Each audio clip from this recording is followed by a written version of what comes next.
Your Royal Highness, Mayor, Lord Harding, professors, distinguished guests, ladies and gentlemen, we're here today to celebrate two things. One of them is the birthday of Tony Buzan, who's 71.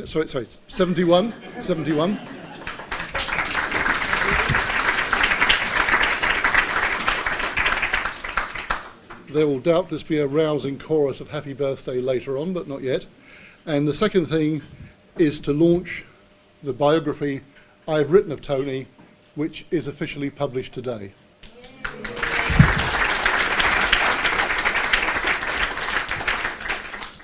Now I'm going to briefly explain what we're going to do.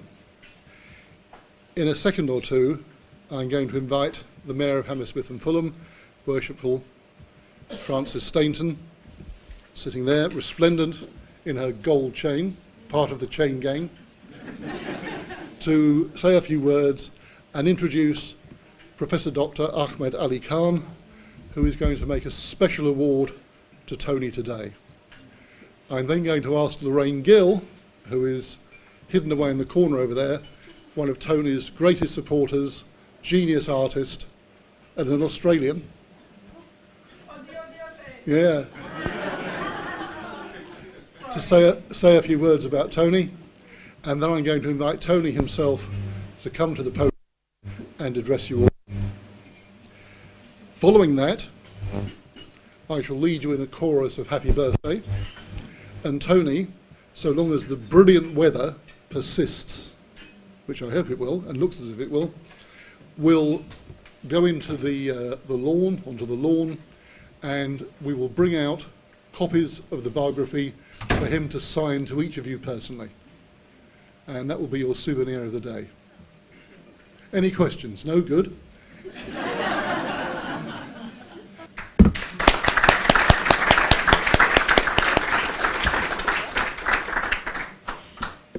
Good afternoon, Your Highness, Lords, ladies and gentlemen. It's a great honour for me to introduce Dr. Ahmed Ali Khan. He is going to talk to you about things some of us probably never heard of. Have you ever heard of Alcine? Now, how many people have? I know one or two have. He's a very, very, very famous person, alive just in the 900, coming up to the 1st century. And he was I suppose, the great medical scholar who founded the canon of medicine, which all learned people, of course, know about. And you will find that will be the topic of Dr. Khan's introduction. I'm not going to say anything myself. I'll save my fanfare for later. But would you like to come up and make your speech, Dr. Khan, and bring your book? It's about the world, and it's based on the Quran and God's creation. It's quite a fabulous book.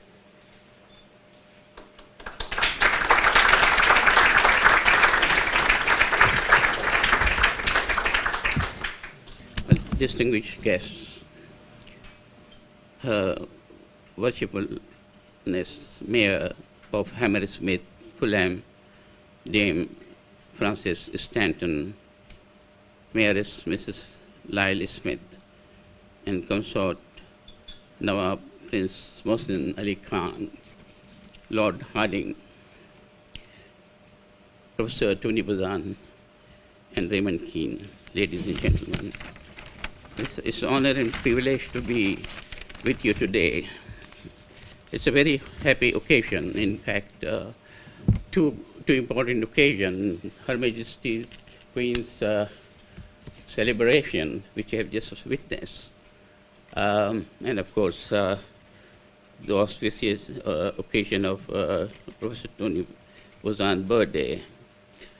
The award which I'm going to introduce, is the International Pioneer and Diversity Award, established by the International Health Foundation of UK, Europe, and Canada, and the developing world for the very prestigious and wonderful services given by outstanding personalities of the 21st century.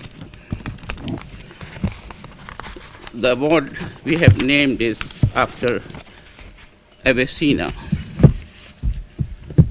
who is known as Abu Ali Sina, was one of the famous physicians of all times.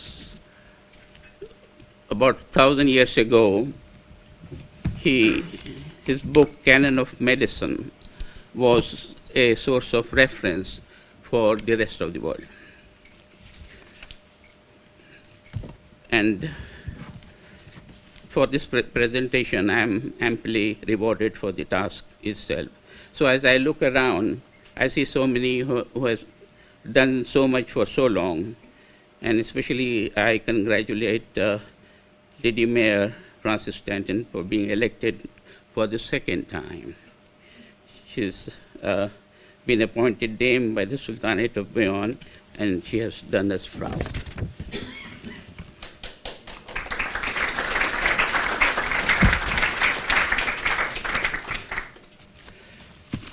Let me introduce the background of Avicenna.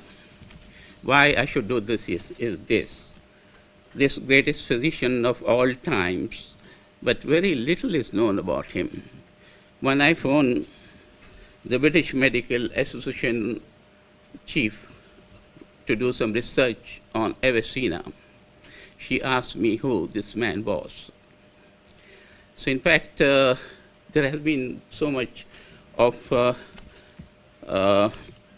not ignorance, whereas not awareness of this great people, and especially the contribution made by the Muslim scientists, about 1,001 inventions. So it was felt we named this award of the century after Avicenna, for the person, for his outstanding services to humanity. Briefly, I'll tell you who Avicenna was.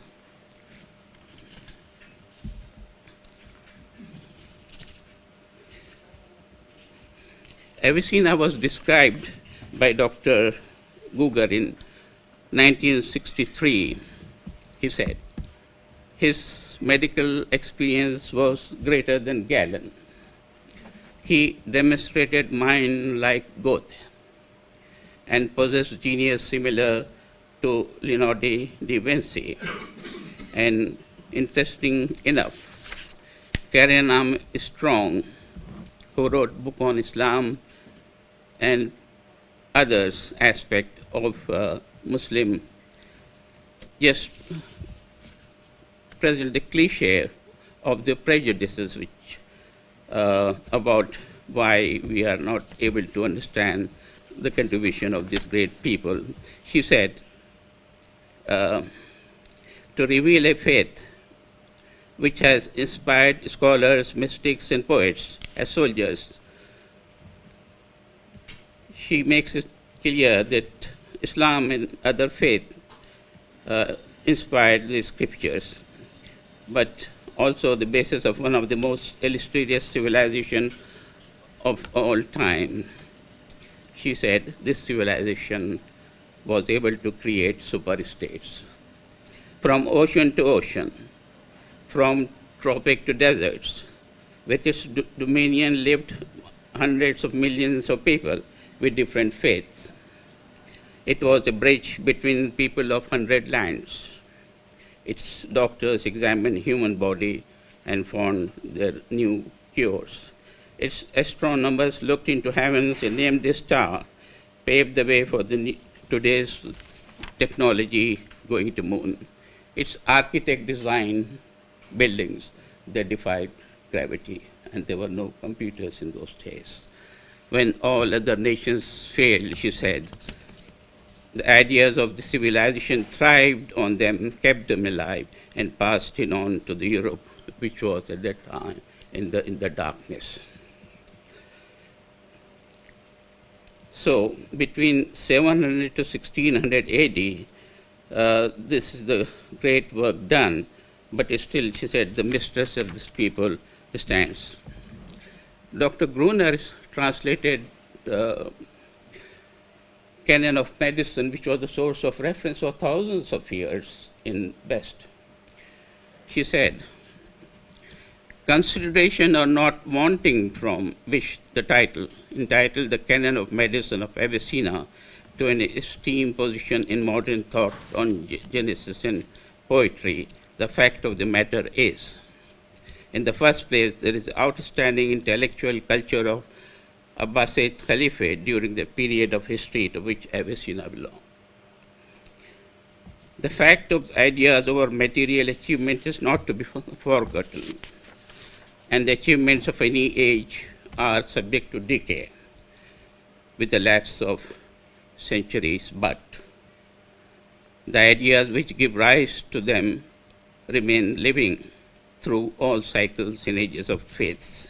Therefore, to propose a real place for Avicenna in the modern thoughts of genius is not to propose a return, as it were, to the old architecture on the costumes of the ancient long ago. It is rather to render accessible today the picture Avicenna painted on the wisdom of the past. So, briefly, that as we come to the closing, I just want to say that today we reflect on the life achievement of one of the most distinguished scientists, psychologist, and a poet, in Tony Buzan. We face more confidently the exceptions and his academic laws, which are so common than the rules. Ladies and gentlemen, abounded by zest and divine guidance, in Tony Buzan we find similar scholarly aspect like Avicenna, simply a labor of love. Tony Buzan is much more than a brilliant scholar, under which dwells a strategic mind.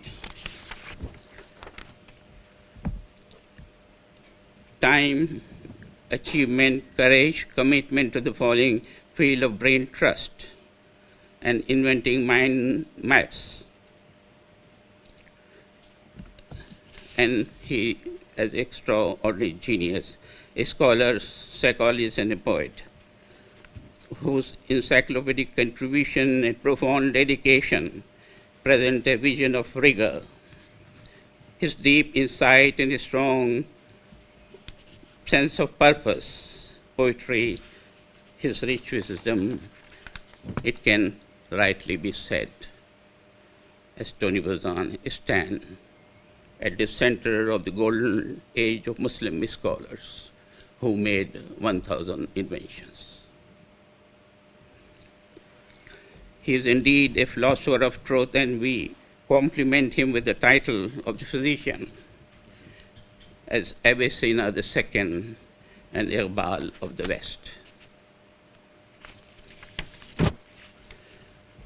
His universal knowledge and fecundity of thoughts, readiness and acuteness in invention of mind maps and founding brain trust, and all these compliments reflect our sincere feeling of truth, one that penetrates the genius of Avicenna. Tony Buzan is a professor of universal knowledge, with the lasting influence on the thoughts on us as a psychiatrist myself and brain experts as well. In conclusion, had that been his only claim to fame, had his talents done nothing else but Tony Buzan light the torch of the English poetry. It had been greatness enough. Tony Buzan is not only a pioneer and a craftsman of innovation, he is a genius. He is a genius in real sense who could paint pictures in words, tell stories in lilting verses, bring to us swift drama in soft cadences. His humility hides his greatness. As the time comes to close, we ponder, I ponder, as a professor of psychiatry who was regarded as the 21st century contribution to developing world and World Peace Award winner, I say, in the city of Henley-on-Thames, where my civilization began at Oxford University, before my immense journey to the University of Cambridge to establish postgraduate institute mentored by Stephen Hawking and Professor Steptoe. So finally, in the best books, Tony Buzan, in his poetry, like Avicenna, Iqbal, and Ted Hughes, is talk to us, give us their most precious thoughts. Pour their minds' maps thoughts into our souls, as Avicenna once said, I want to achieve greatness. I want to achieve immortality, but one, when I became great, no country has a place for me. And when my price went up, no country could afford me. So we say, we feel pride in reflection on his achievements, and he has brought so much to the field of brain and psychology and mapping the antisocial brain. And above all, I think his work would bring the batch and bring back the togetherness between the Eastern and the Western minds of scholars. So finally I say to him, it can be said, medicine was born, Hippocrates created it. It was scattered, Avicenna reassembled it. It was dead, Tony Buzan revived it. So, ladies and gentlemen, we honor him and salute him and present with this prestigious award. And I request Lady Mayoress to come and give this award to Professor Tony.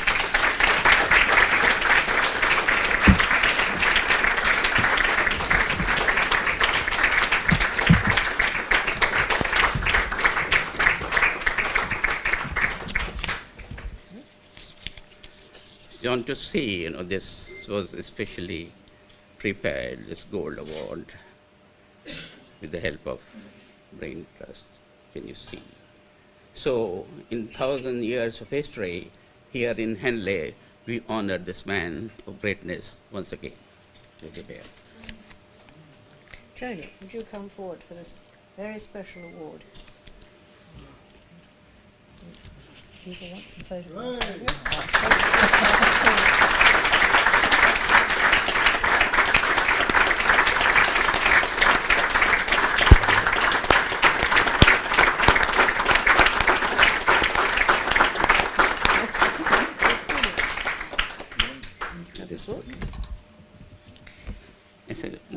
Of course, that's not entirely all, because this is the beautiful book I was telling you about, which is quite fabulous. If I just opens it at random, you'll see some of the most amazing expressions based on the Quran, but reflected in creation.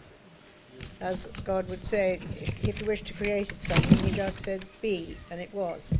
So this apart from stunning photography, it has a philosophical side to it as well. Tony. Yes, yes. Thank you.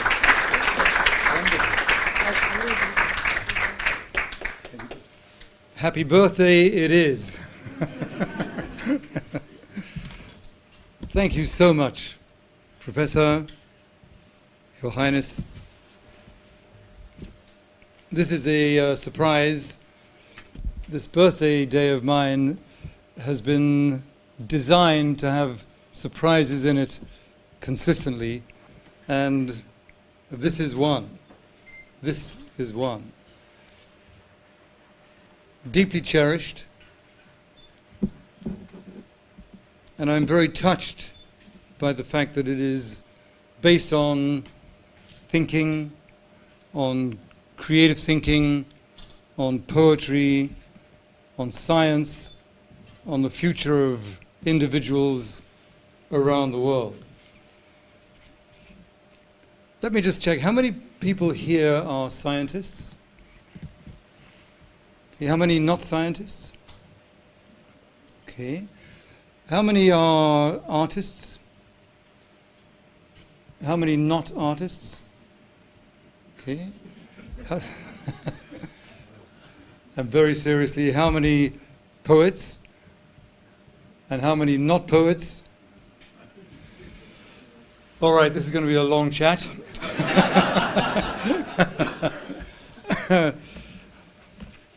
Having been presented with this gift, then I wish to defend it and its principles, and indeed, I wish to defend you.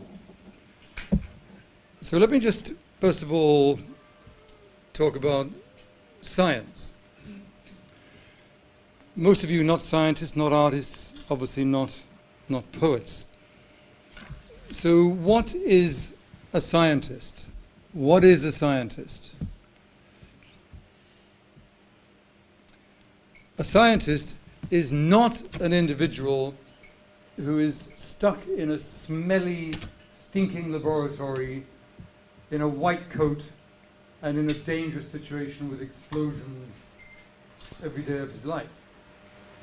A scientist is quite simply somebody who follows the principles and the laws of science, the scientific method. How many of you studied a bit of science at school? Okay, so you will know the scientific method, where you have an hypothesis, and then you think about that and think about what will happen, and so you do trials for that, you do an experiment, you get a result, you look at the result, you come to a conclusion, you're comparing it with your original hypothesis, and if you're correct in the prediction, you have one activity in the future. If you're wrong, you have another obvious path in your future. So it's simply experimenting. Now, the human race is described in many books and in many institutions. The human race is fundamentally destructive, fundamentally violent. And that is why the trouble that the world gets into, it gets into. And so there's a lot of demonstration of the fact, proof of the fact, that the human being is destructive. So I need a piece of paper. I need a piece of paper. Anybody? Something that you will not defend, not your speech. A blank piece of paper. Blank piece of paper. Any blank piece. Wonderful. Okay. So I'm a baby, and you have given me this piece of paper. When I have it, will you get it back in this form? No, obviously not. And this will be the demonstration of the fact that the human being is fundamentally destructive. Because this is what happens, isn't it?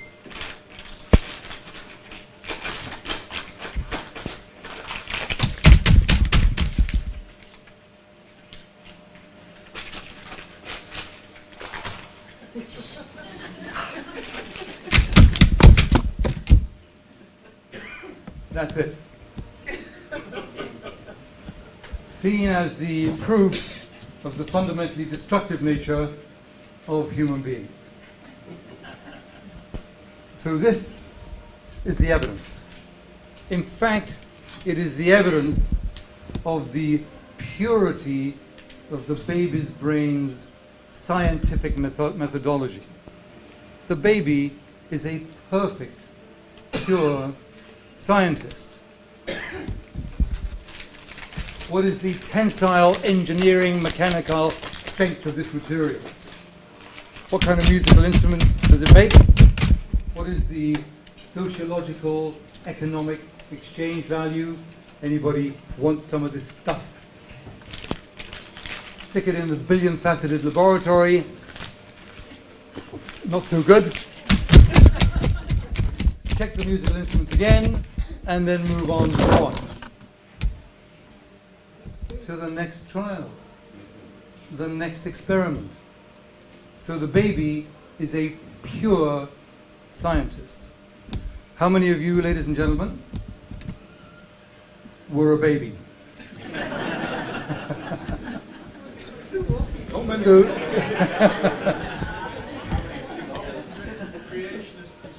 So once upon a time, you were scientists, and now you're not.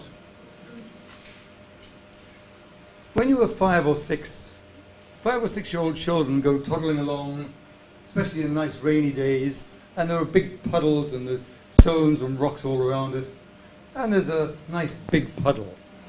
What do the little children immediately want to do? Throw a stone in. Hypothesis. If I throw this little stone, it will make a little splash. So they do it. Boom, splash. Result confirmed. Next thought. Next hypothesis. That bigger rock will make a bigger splash. Let's check it out. Boom, splash. True. Third hypothesis. I'm bigger than that big rock. So what does the child do? Wham! Boom. Big splash. Perfect result. Water all over the mummy and daddy. Pure science. How many of you were 5 and 6 years old? So you were scientists when you were born. You were scientists when you were 5 and 6. But now, for some reason, many of you not. How many of you cook, prepare some kind of meal? How many of you play around and experiment? Put a little bit of this, put a spice here. Ladies and gentlemen, take 2. How many of you are scientists? Yes. And imagine a world in which most people, more than 90% of people, believe that they are not scientists. So they rein in their curiosity, halt their experimentation, shackle their minds. Imagine a planet like that. And imagine a planet where everybody said, yes, I'm a scientist. And always is, every hour of every day, experimenting, playing, looking forward to a much more magnificent and indeed beautiful future. So it's nice to have at my 71st birthday party hundreds of scientists. Really enjoyable. So most of you not poets. How many of you in your early life, when you were a little boy, little girl, actually have written a little poem to your mummy, daddy, your grandma, grandpa, your little pet, your dog, your pain, your joy? How many of you have written just a little poem? So basically everybody. How many have written more than one poem? 2 or more?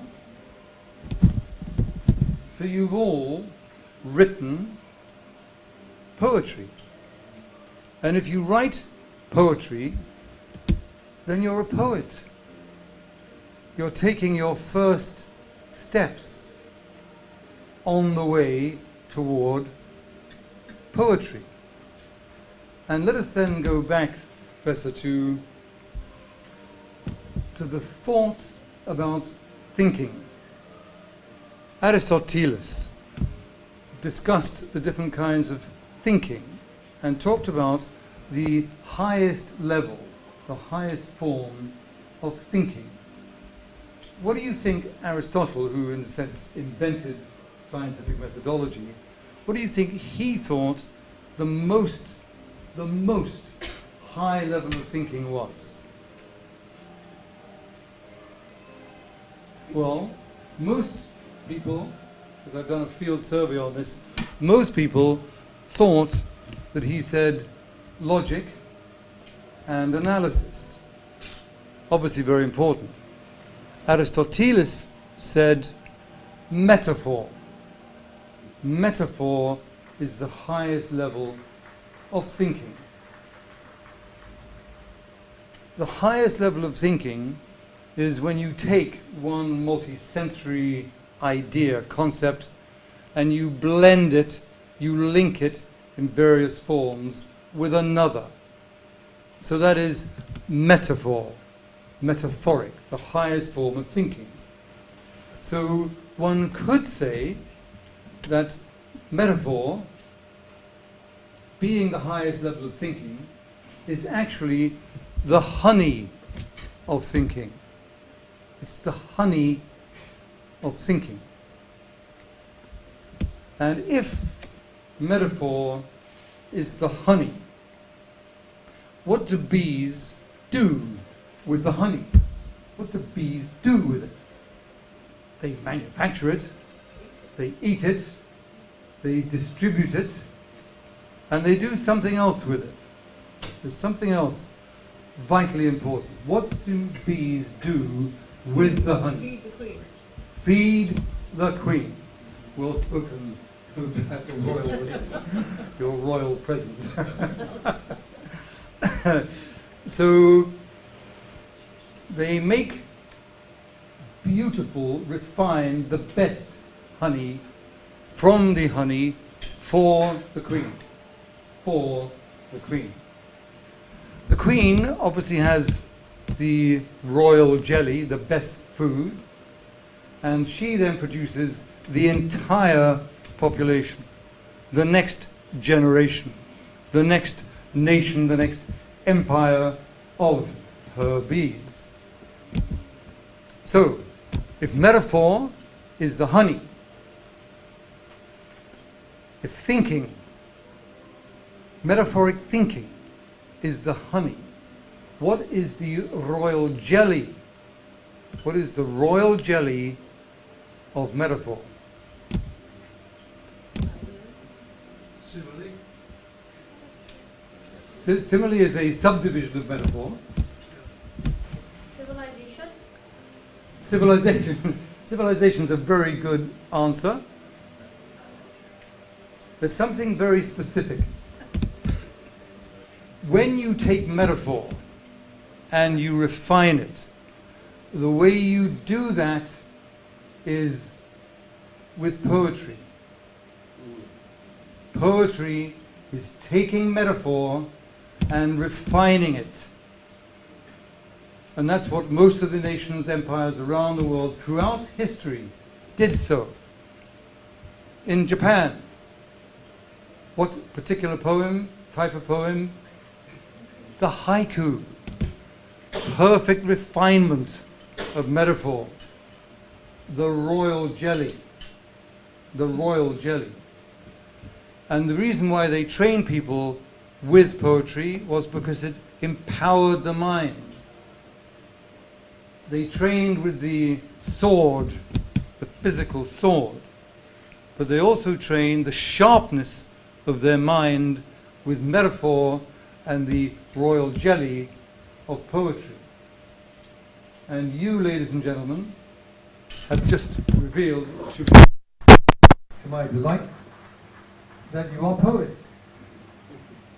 So when you write poetry, with that joy and with that delight, automatically you are refining, you are sharpening your mind. And for me, poetry, real science for the future, for the civilization, is absolutely crucial for the future. I did not know that the award was about science, about creative thinking, about poetry, about art. But I believe that every individual in the world needs to guarantee that every child is taught all of this. Even more important than reading, writing, arithmetic, poetry, science, and of the triumvirate, art. How many of you have ever doodled? You know, filled in the thing, doodly doodly? Okay. It is the brain's natural expression, isn't it? To extend from its own, or through its arm and its hand, from its brain, the image, the rhythm, the perception of it, so that everyone is fundamentally an artist. Watch children, watch babies when there are colors around. Actually, may I?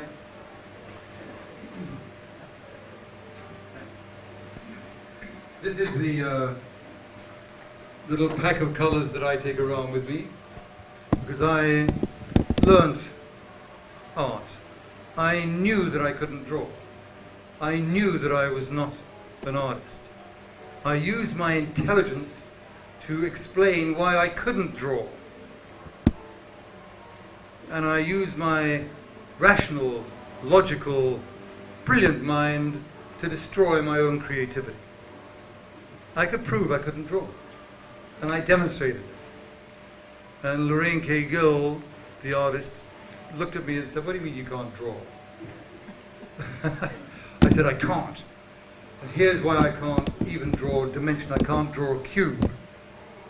Because I would draw a square and I'd stick lines all over it and dimension wouldn't appear. So I knew I couldn't do it."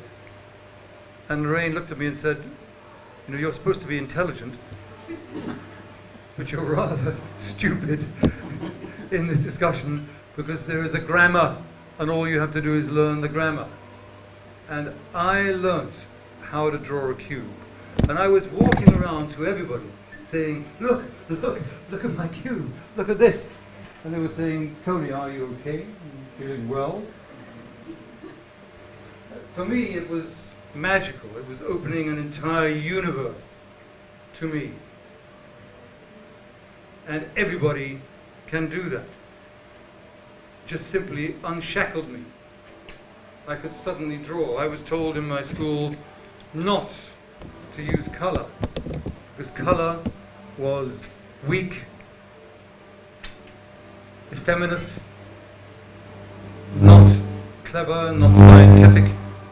And I suddenly began to realize that colors were one of the most powerful tools in the world. How many of you love colors? And everybody does. I have surveyed around the world for 25 years. Everybody loves them, but in their notes they use one tone. Monotone, boring, so the brain tunes out. Colors tuned me in, woke me up. So this is now much more powerful, in fact, than Harry Potter's wand, because this empowers the brain. So for me, the future is a particularly bright one, when all the beacons of intelligence, the brains, light up. Then the planet will light up. It will be, in the real sense of the word, enlightened. And the cultures will join and will cooperate and harmoniously create and move forward. So for me, this day and this award is something that is, for me, truly meaningful.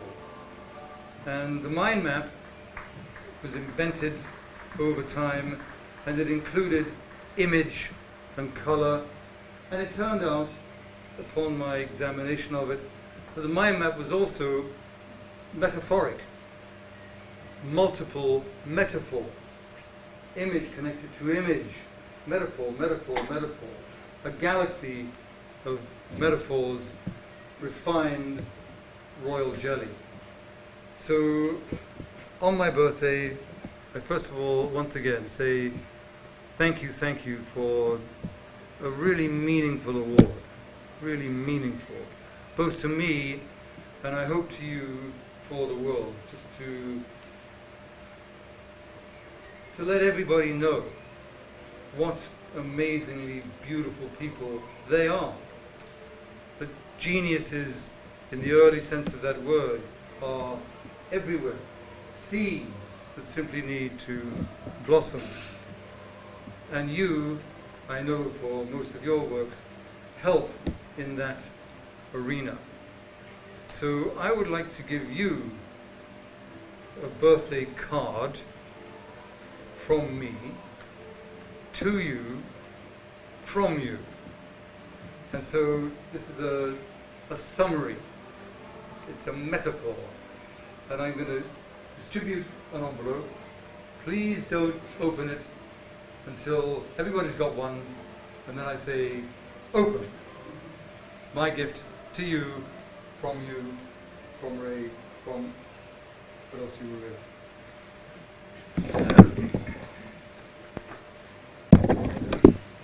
I'll give you them in bunches, and if you can distribute them as well. Does everybody have one? On your marks. Neurons on the ready. Go.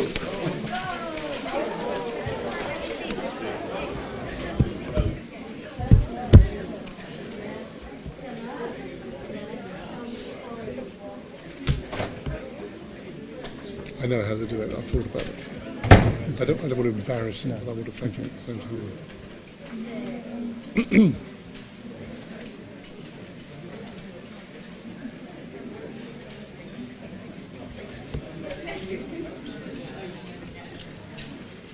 It is a complex, perceptual, conceptual IQ test. But it's a gift from me, and it is also a gift from Lorraine Gill, who taught me how to draw and helped inspire images into the universe of mind mapping. And Lorraine has signed it.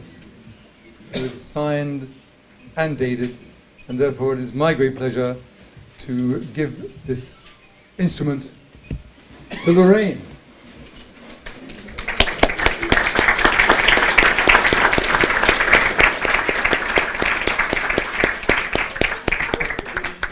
Before I hand over to Lorraine,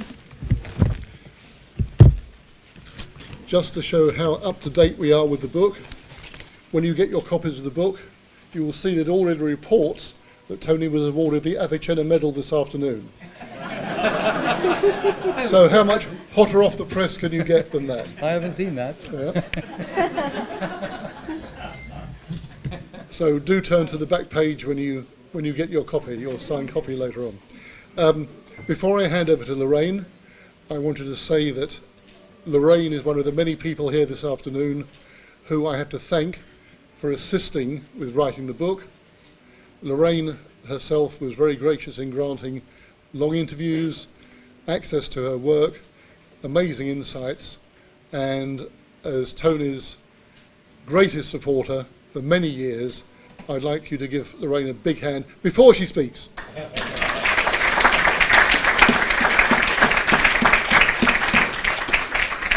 Many of you here today also helped me tremendously with the book, and you'll find that many of you either wittingly or unwittingly appear in its pages. So if you don't like it, speak to Tony, but if you like it, speak to me. And amongst those, of course, Jonathan Oppenheimer, who's here, who was absolutely crucial to the book. Jez Moore, is Jez here? Neil Masser, the wonderful people from Stainton University. Where are they? Yeah, wonderful. Totsiens. Outstekend. They're Dutch, they're Dutch. And many, many others. And when you open the book, Gopal Singh, too many to mention actually, when you open the book, if you search through its 5,000 pages, somewhere you'll find that you're mentioned and thanked. So I've done my best to acknowledge the wonderful contributions by so many of you for making this book come out today. And without further ado, I will hand over to art genius and progenitrix of this image, Lorraine Gill. Thank you.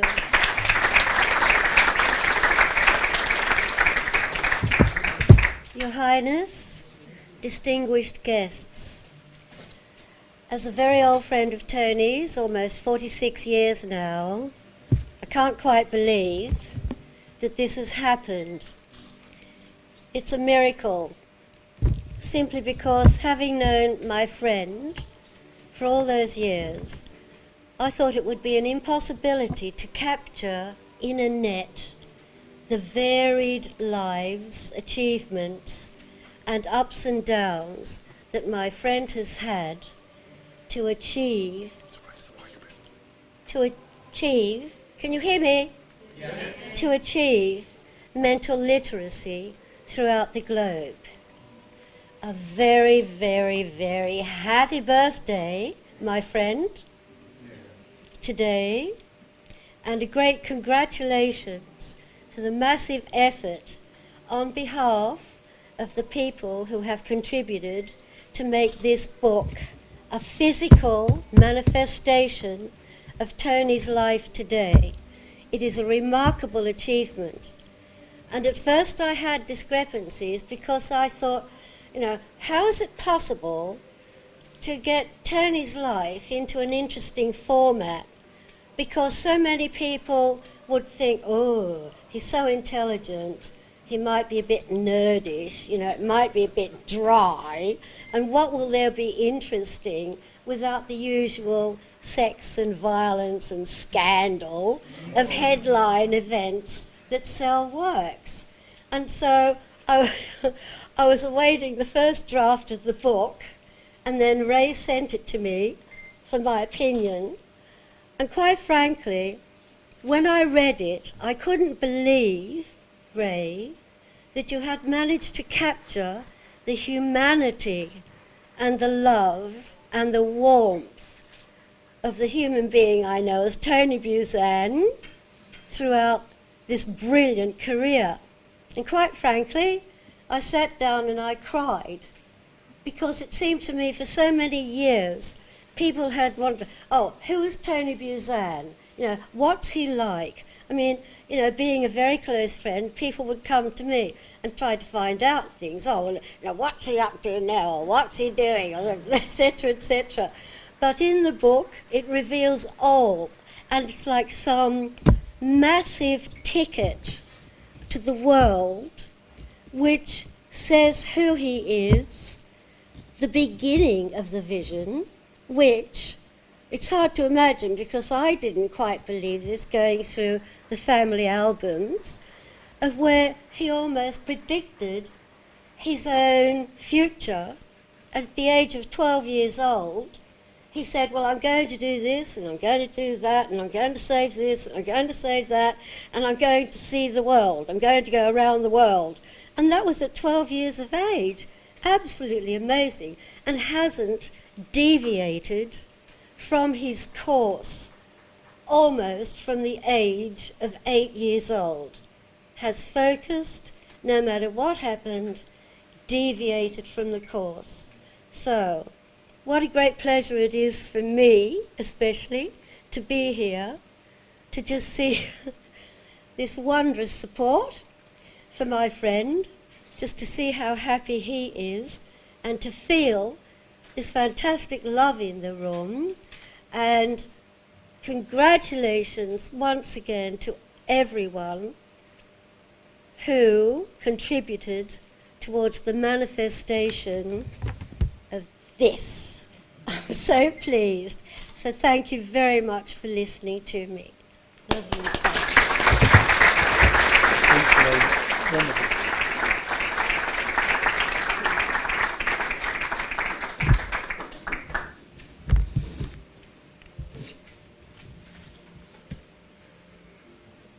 Before we sing Happy Birthday, I wanted to offer extra special thanks to 4 people without whom the book would not have been written. I'd like to thank Tony's office staff, Jenny and Rianne, for being there at all times.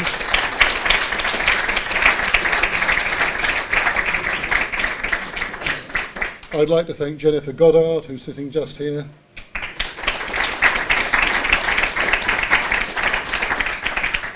Who edited the enormous text I submitted on the first occasion, and of course Chris Day, who is the publisher.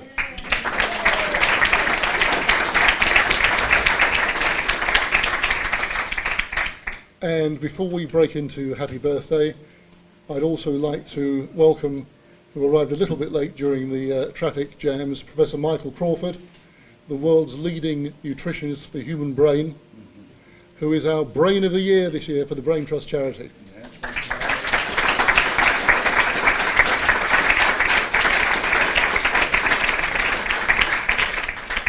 All of you are in the book. Now, I would like to sing Happy Birthday to Tony, but the usual way in which people sing Happy Birthday sounds rather like a dirge. And when I attended Tony's first Renaissance Academy in Switzerland a few years ago, we were taught how to sing Happy Birthday properly.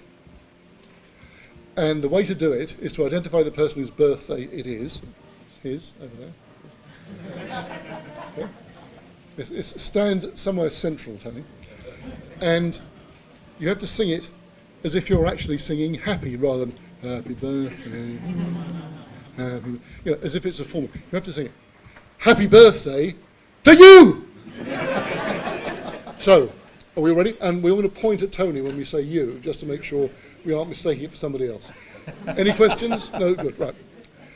Happy birthday to you! Thank you. Happy birthday to you! Thank you. Happy birthday, dear Tony! Thank you. Happy birthday to you! Thank you very much. Thank you. Thank you. Well done.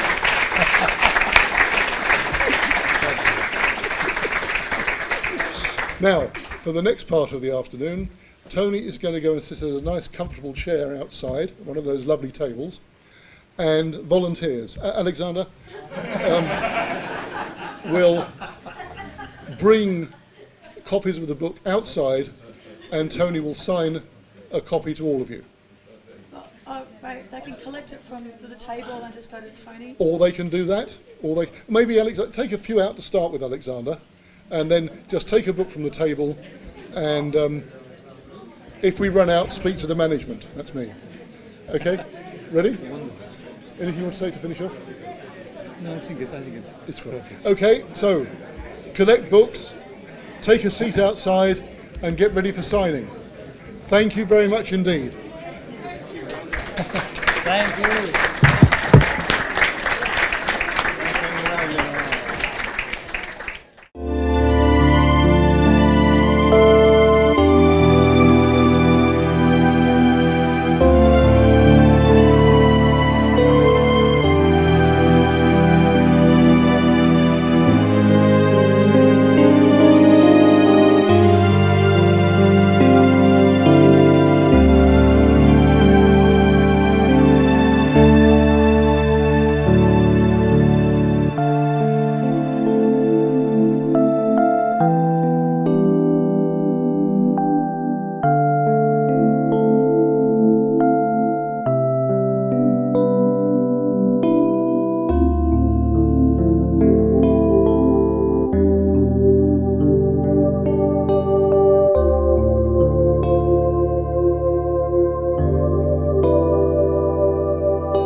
Good evening. I was wondering when it was I first met Tony Buzan, and I think it must have been at the Brain of the Year ceremony where Prince Mohsin was being awarded the Brain of the Year.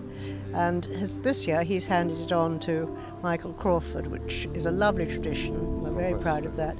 Professor Michael Crawford, who, as you know, his studies were all to do with the nutrition of the brain, and he'd probably be somebody that humanity will owe a lot to. But I'm really wanting to talk more about Tony Buzan because his achievements today are being celebrated, his birthday and his achievements.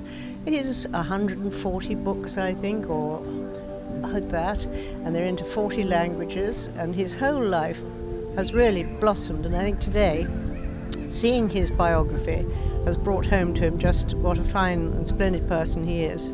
Also, I'm very much enjoying being here at Phyllis Court, which is affiliated to the Hurlingham Club, so it's a sister club of mine in London. And being on the river, as we are, same in London, is beautiful. So much enjoyed the whole event. I've known Tony for about 7 years now, and I first met Tony in Tokyo when he trained instructors for the first time ever in Japan. And I started learning many different content that Tony had produced, and it's really amazing. And when Tony is in Tokyo, I always attend him. And if I say in a sentence what I feel about Tony is that, you know, many people say that practice what you preach or preach what you practice. Tony actually lives what he preaches. So that's a very important thing for me, and I really respect Tony. Tony Buzan's birthday made a very, very special thing for all of us, you know. Other than that, we shared all his happiness for his birthday and all the things, you know, which went along. Not only that, but he threw a lot of light on the different aspects of life, what he has learned, and he showed us, you know, that how to be a good scientist, how to be a good poet, how to be a good man from a childhood to the grown-up. And I think it was lovely, it was wonderful. I've known Tony for many years, and I've always been admiring him for his initiative and his spreading of the word about the importance of the brain.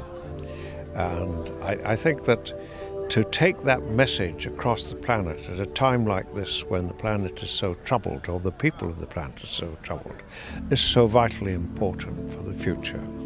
And it was just so lovely to hear him speak this afternoon with his absolutely intuitive, wonderful mind, telling us all about bees and honey and royal jelly, and it was just such a lovely occasion. And all I can say is to wish him all the very best for the rest of his life, which I hope will be very, very long. His achievement is known to all over the world. He's a man of integrity, he's a man of compassion, and always helpful to people. So whatever he has achieved, it is a blessing to intelligent people. One doesn't have to be intellectual, but certain things we should, add in our educational syllabus. Tony Blair and Tony Buzan and Honorable Ray Keene, OBE, is a wonderful team because he is the master of the chess, and that goes very well. Everything is from the mind, a logical mind. So thank you. I won't take your time while you have so many other good people, but please don't forget, I admire your TVapex. They have opened the door to the world. And my very best wishes to the crews and the in charge, your supervisors, and your team, including Dr. Chuptai. So my blessing to all of you. Thank you from... Well, from both of us, but I would love to add a little postscript, which is the man we haven't talked about at all, Ray Keene. Now, he's written the book, he's organised the whole event, he's the unsung hero of today, and we mustn't forget him. And I'd also like to congratulate you on yet another coup. You are a wonderful producer of whatever is exciting that's going on, and we'll continue to send you lots of invitations to amazing things and look forward to seeing you and your team again. Thank you. Well, I think it's been a perfect afternoon. Not only did the weather come out for him, but he was looking so forward to today, to have the gathering of all of his friends. He didn't quite know if he was going to be receiving awards or not, which he did, and so we all congratulate him on his awards, and of course, the pièce de résistance, his book.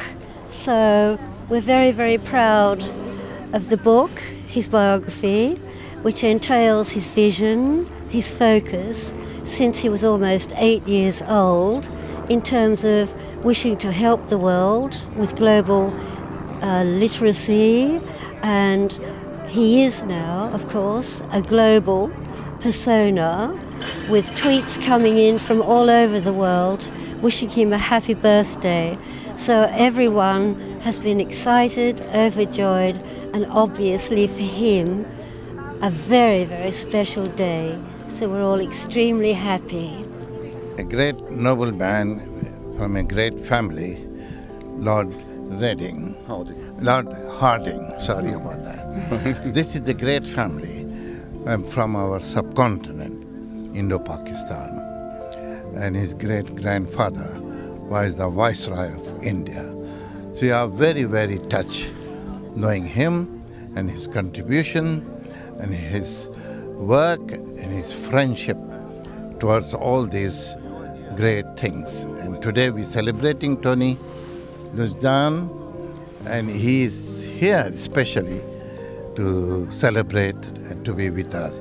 And like very much, you speak to Lord Harding. Thank you. Please, Lord. I haven't much to say.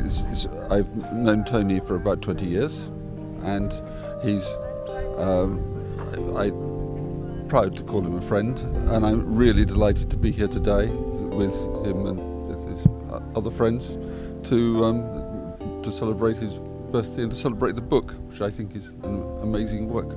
My name is Svetlana, I'm from Ukraine, and I got to know Tony Buzan in person just a year ago, and my acquaintance started from reading 14 of his books, and I was that much inspired and invigorated that I put a goal to meet with Tony Buzan, and I realized my dream by attending his course last year in the Henley Business School.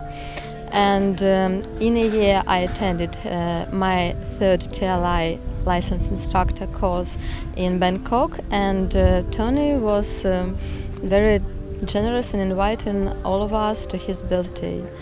And I'm really passionate about mind mapping and memory and speed reading courses that I took, because they are just life-changing. As if you open new horizons in your life and as if you find new dimensions. So I'm very much grateful to Tony Buzan for everything he has done for all of us, and I very much appreciate this unique opportunity to be at the anniversary of Tony Buzan. Thank you very much. Thank you. I've known Tony Buzan for 22 years. We've worked on many things together, including organising the World Memory Championship every year, the Mind Sports Olympiad. We've written lots of books together, and this afternoon is the culmination of our relationship.